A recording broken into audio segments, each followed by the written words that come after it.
పొన్నం ప్రభాకర్ గారు బేషరతుగా క్షమాపణ చెప్పాలని మీడియా ముఖంగా మాదిగ హక్కుల దండోర తరఫున డిమాండ్ చేస్తున్నాం. క్షమాపణ కనుక పొన్నం ప్రభాకర్ గారు చెప్పకపోతే హుస్నాబాద్లో ఆయనకు గెలవబోడు, కరీంనగర్ను వదిలేసినట్టే హుస్నాబాద్ను కూడా వదిలేయాల్సి వస్తుందని చెప్పి ఈ సందర్భంగా పొన్నం ప్రభాకర్ గారిని హెచ్చరిస్తున్నాం. గత 10 ఏళ్ళు ప్రభుత్వంలో మాదిగ మంత్రి లేకుండా కేసీఆర్ గారు మా సహచరంగా ఒక మాదిగ మంత్రి కూసవద్దు మా తోటి అని చెప్పి ఆయన మాదిగలను మంత్రివర్గంలో లేకుండా చేస్తే ఇలా లేక లేక మా జాతి తరపున ఒక మాదిగ జాతి ఆయన ఒక ఎమ్మెల్యే ఒక మంత్రి అయితే ఇవాళ పొన్నం ప్రభాకర్ గారు కూడా ఓర్వలేక మాటలు మాట్లాడుతున్నారంటే మరి పొన్నం ప్రభాకర్ అన్న బలహీన వర్గాల బిడ్డని మర్చిపోయినవా? కరీంనగర్లో నువ్వు ఉన్నప్పుడు నీ గెలుపు కోసం మాదిగ జాతి పనిచేసిన విషయం మర్చిపోయినవా? కరీంనగర్లో నేను గెలవలేనని కరీంనగర్ వదిలిపెట్టి హుస్నాబాద్ పోయినప్పుడు హుస్నాబాద్లో నీ వెంట ఉన్నది మాదిగ జాతి అనేటువంటి విషయం మర్చిపోయినావా అని చెప్పి మేము మా పొన్నం ప్రభాకర్ అని సందర్భంగా సూటిగా ప్రశ్నిస్తున్నాం. నువ్వు నిజంగా ఎన్ఎస్సిఐ నుంచి పనిచేసినా, నేను యూత్ కాంగ్రెస్లో పనిచేసినా, నేను ఇట్లా పనిచేసినా అని చెప్పుకుంటావు కదా, ఇదేనా నీ సంస్కారం అని మా పొన్నం ప్రభాకర్ అన్న నీ సందర్భంగా నిలదీస్తున్నాం. ఇలా మీ తోటి మంత్రిని పట్టుకొని అవాకులు చవాకులు బేలడానికి నీకు మనసెట్లొచ్చింది అని చెప్పి మేము ఈ సందర్భంగా పొన్నం ప్రభాకర్ అన్నని సీదా ప్రశ్నిస్తున్నాం. అరే మీరంటో గౌరవం ఉండే మాకు, మా బలహీన వర్గాల బిడ్డ, మా గౌడ సోదరుడు, గ్రామాలలో గములలో మాదిగోళ్ళు అన్నాదమ్ములు లెక్క కలిసి ఉంటారు, మా అన్న అని మేము భావించినాం కదా. నీకు ఎట్లా అనుభూతి అయింది ఒక మాదిగ మంత్రిని పట్టుకొని? నా సహచరుడు అని నీకు సోయి లేకుండా పోయిందా?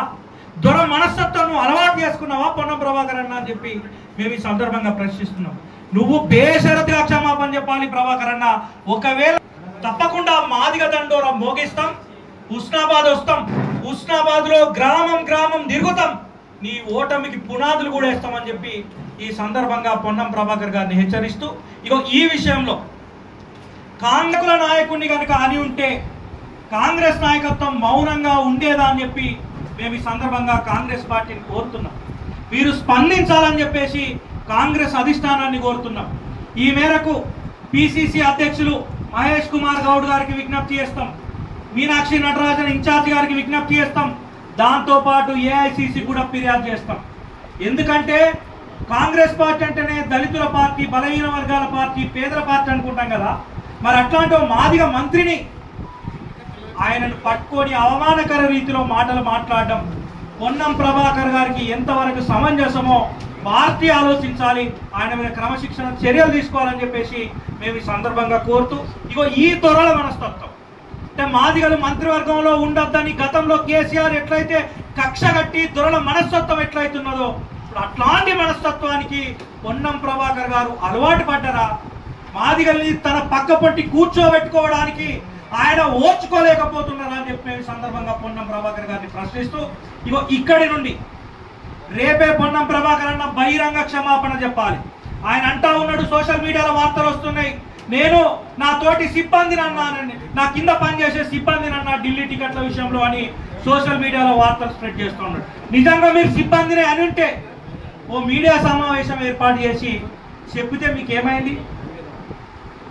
ఒకవేళ మీ పక్కనున్న మంత్రితో, మీ సహచర మంత్రులతో మీ సిబ్బంది కోసం దున్నపోతు అని మాట్లాడేంత చిన్న మనస్తత్వం మీది పొన్నం ప్రభాకర్ అన్న అని నేను ఈ సందర్భంగా ప్రశ్నిస్తున్నా.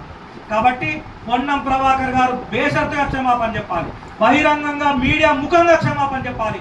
క్షమాపణ చెప్పకపోతే ఖచ్చితంగా మాదిగ జాతి తిరుగుబాటు చేస్తుంది. ఆ తిరుగుబాటు పొన్నం ప్రభాకర్ గారి ఓటమికి కారణమవుతుంది.